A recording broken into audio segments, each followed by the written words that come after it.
Welcome to your own Bihar board exam channel. दोस्तों, आज की इस वीडियो में हम लोग गोधुली हिंदी कक्षा 10 जिसका गद्य खंड का जो है राइटर्स का नाम यानी कि लेखक का नाम हम लोग बिल्कुल ट्रिक के माध्यम से यहाँ पे याद करने वाले हैं। तो इससे पहले जो है किसले हिंदी का बताया जा चुका है, तो जो नॉन हिंदी स्टूडेंट्स हैं वो उस ट्रिक के वीडियोज़ को देख सकते हैं।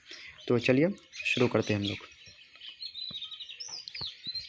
तो फर्स्ट नंबर में है श्रम विभाजन और जाति प्रथा। श्रम विभाजन और जाति प्रथा, तो यहाँ पे देख लेते हैं। तो यहाँ पे हम लोग इसी के अंदर से कुछ वर्ड्स लेंगे और उसी से हम लोग ट्रिक बनाएंगे। तो श्रम विभाजन और जाति प्रथा, तो यहाँ पे देखिए जाति प्रथा, यहाँ पे मैं जाति प्रथा में अलग फ़ॉन्ट किया हूँ ना, तो जाति प्रथा। तो जाति प्रथा जो है ये ऊंच नीच ये सब ख़त्म करने का जो है श्रेय दिया जाता है भीमराव अम्बेडकर को ना, क्योंकि वो संविधान के ड्राफ्ट कमेटी के जो है वो चेयरमैन थे।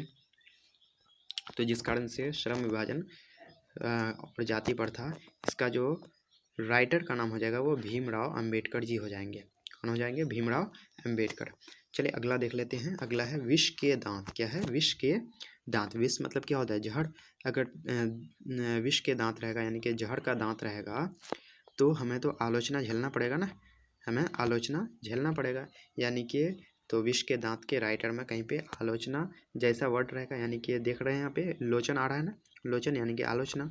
तो यानी कि इसका जो राइटर का नाम हो जाएगा वो नलिन विलोचन शर्मा हो जाएगा। तो अभी हम लोग टेस्ट लगाएंगे ना, तो बिल्कुल आपको किसी तरह की कोई दिक्कत नहीं होगी, क्योंकि वहाँ पे 4 ऑप्शन दिया हुआ रहेगा, तो आप उसको आसानी से टिक कर सकते हैं जो कौन सा राइट आंसर होगा। अगला है भारत से हम क्या सीखें। भारत से हम क्या सीखें, तो यहाँ सीखें को ध्यान में रखेंगे शाख। सीखें यानी कि शाख, सीखें यानी कि शाख। तो शाख जो है तभी रह सकता है जब उसका मूल यानी कि मजबूत हो। शाख तभी रह सकता है जब उसका क्या हो? मूल मजबूत हो। तो भारत से हम क्या सीखें का क्या हो जाएगा? यानी कि इसका जो राइटर का नाम होगा वहाँ पे मूल आएगा, तो यानी कि मैक्स मूलर इसका राइट आंसर हो जाएगा।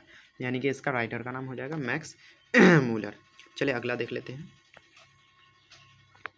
अगला, नाखून क्यों बढ़ते हैं। तो ध्यान रखना, नाखून जो है ना, हम लोग जानते हैं नाखून काटते हैं फिर बढ़ जाता है, फिर काटते हैं फिर बढ़ जाता है, यानी कि बार बार बढ़ते रहता है। तो ध्यान रखना, नाखून जो है वो हज़ारों बार बढ़ जाता है। तो नाखून हज़ारों बार बढ़ जाता है, यानी कि नाखून क्यों बढ़ते हैं का हो जाएगा, इसमें हज़ार टाइप का कुछ वर्ड आएगा, तो यानी कि हजारी प्रसाद द्विवेदी इसका राइट आंसर हो जाएगा। चलिए अगला देख लेते हैं। नागरी लिपि। नागरी लिपि, तो इसको कैसे याद रखेंगे, तो ध्यान रखना है जो हम लोग जो है इस को एक ट्रिक के माध्यम से याद रखेंगे। जो गुना करना है, क्या करना है? गुना कर। गुना कर किस लिपि में? गुना कर तो नागरी लिपि में। किस लिपि में? तो नागरी लिपि में गुना कर। किस लिपि में गुना कर? तो नागरी लिपि में गुना कर। तो इस तरह से आप नागरी लिपि का गुना कर मूल्य ध्यान रख सकते हैं। अगला है बहादुर। तो इसको याद रखने में कोई भी दिक्कत नहीं होगी, क्योंकि बहादुर जो भी होते हैं वो अमर होते हैं। क्या होते हैं? अमर। तो बहादुर का कौन हो जाएगा? अमरकांत हो जाएगा। बहादुर का क्या हो जाएगा? अमरकांत हो जाएगा। चलिए अगला देख लेते हैं। अगला है परंपरा का मूल्यांकन। परंपरा का मूल्यांकन। परंपरा का मूल्यांकन, तो जो हमारी जो परंपरा है वो विलास करने का नहीं है। विलास मतलब विलासिता करने का नहीं है, यानी कि अय्याशी करने का नहीं है। हमारी जो परंपरा है वो विलास करने का नहीं है, यानी कि परंपरा का मूल्यांकन से हो जाएगा रामविलास शर्मा। तो यहाँ पे जो भी ट्रिक बताया जाता है वो किसी को आहत करने के लिए नहीं बताया जाता है। यहाँ पे सिर्फ आप लोगों को ताकि आपको याद रह जाए, आपको रटने की ज़रूरत नहीं पड़े, इसलिए ऐसा बताया जाता है। तो परंपरा का मूल्यांकन जो है, परंपरा तो हमारी परंपरा विलास करने का नहीं है ना, यानी कि विलासिता करने का नहीं है, यानी कि अय्याशी करने का नहीं है। तो परंपरा का हो जाएगा रामविलास शर्मा। चलिए अगला देख लेते हैं। अगला है जित जित मैं निरखत हूँ। जित जित मैं निरखत हूँ, यानी कि खत लिखना है।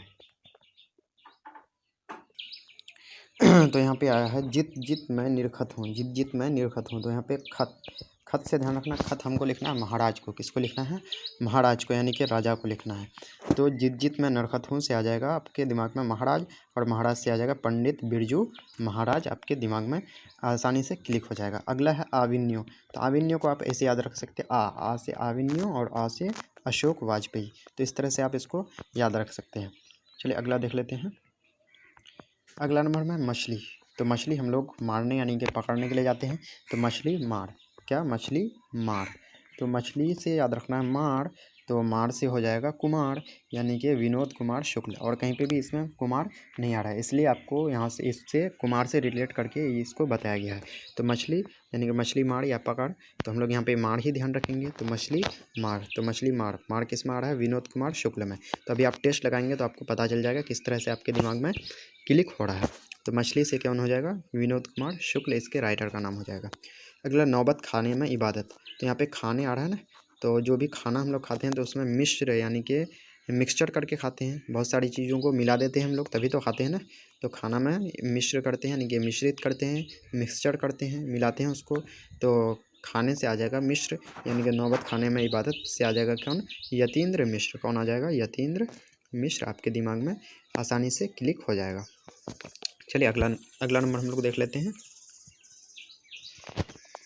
अगला नंबर में शिक्षा और संस्कृति। शिक्षा और संस्कृति, तो शिक्षा और संस्कृति, तो शिक्षा अगर हम लोग ग्रहण करेंगे तो हम लोग क्या बन जाएंगे? महात्मा बन जाएंगे। शिक्षा अगर अच्छी तरह से ग्रहण करेंगे तो क्या बन जाएगा?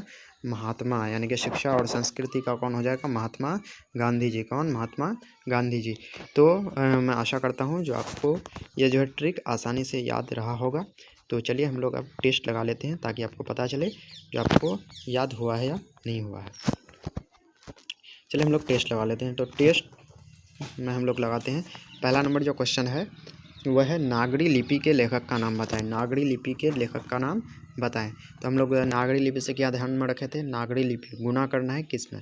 नागरी लिपि में, यानी कि गुना करना है। यानी कि गुनाकर किस में आ रहा है? अमरकांत में नहीं आ रहा है। बी नंबर गुनाकर मूले में आ रहा है, यानी कि option number B right answer होगा। गुनाकर मूले नागरी लिपि के लेखक हो जाएंगे। अगला नंबर देख लेते हैं। अगला नंबर बहादुर के रचनाकार कौन है? तो बहादुर, तो आपको दिमाग में क्लिक करना है बहादुर। बहादुर, जब बहादुर आप ध्यान में लाएंगे तो बहादुर यानी कि बहादुर जो भी होगा वो क्या होगा? अमर होगा। तो अमर किस में आ रहा है? ऑप्शन नंबर ए में नहीं आ रहा है, बी में भी नहीं आ रहा है, सी नंबर में आ रहा है, यानी कि Amarkant. Option number C right answer हो जाएगा। बहादुर के रचनाकार कौन हो जाएंगे? अमरकांत हो जाएंगे। कौन हो जाएंगे? अमरकांत। चलिए आगे देख लेते हैं हम लोग।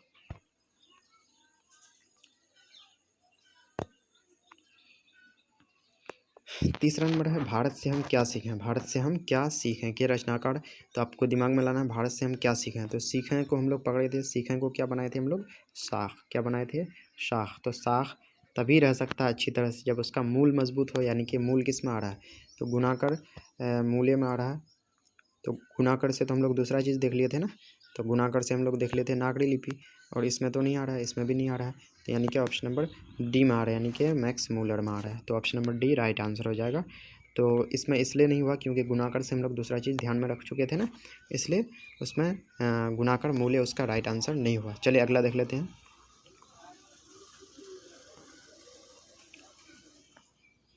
अगला है निम्न में पंडित बिरजू महाराज की रचना कौन सी है? निम्न में पंडित बिरजू महाराज की रचना कौन सी है? तो बिरजू महाराज जो है, तो हम लोग महाराज को क्या लिखे थे? खत लिखे थे, यानी कि महाराज को क्या लिखे थे? खत लिखे थे। तो खत किस में आ रहा है? ऑप्शन नंबर ए में आ रहा है क्या? दूसरा में भी खत नहीं आ रहा है, तीसरा में आ रहा है जित जित मैं निर्खत हूँ। तो यहाँ पे तीसरा नंबर में आ रहा है, तो ऑप्शन नंबर सी भी राइट आंसर हो जाएगा। चलिए अगला क्वेश्चन हम लोग देख लेते हैं।